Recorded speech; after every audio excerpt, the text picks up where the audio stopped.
You speak about your professional grooms, and I think this is quite an important part about having the right people to travel with them.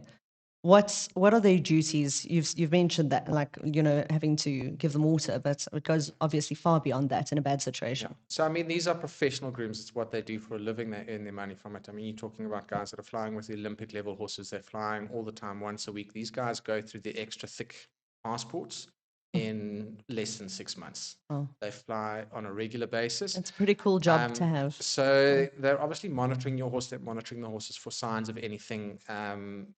Anxiety is probably the number one that they're looking for, that they can sedate them before they get uptight.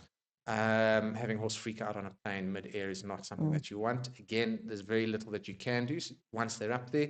So you're looking to catch those things before they start to happen. So I wanted to ask about the sedation. I know I've heard that there's a point if you do wait too long that the sedation is very hard to actually affect. Yeah. So you'd rather be preemptive. Yeah. So like with anything, once that adrenaline is kicked in, the sedation doesn't do much, whether the horse is in the plane or on the ground, or you have to give a hell of a lot. No. And if you're giving a hell of a lot at altitude, it's also not that great. So you'd rather want to get it a little bit before they freak out.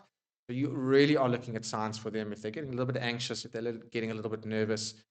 So the grooms will take it in shifts. They'll go down, even though, let's say, I've got maybe 12 horses on the plane, so I've got 4 pellets. One of the other agents has got their 12, and maybe there's another agent.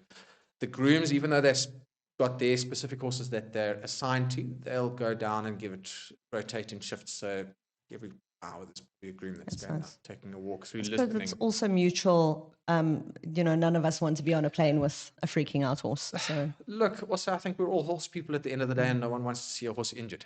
we keep talking about the golden thread in every podcast that comes out, that the one unifying thing, as much as we might fight or whatever the case is, we all love horses. Yeah.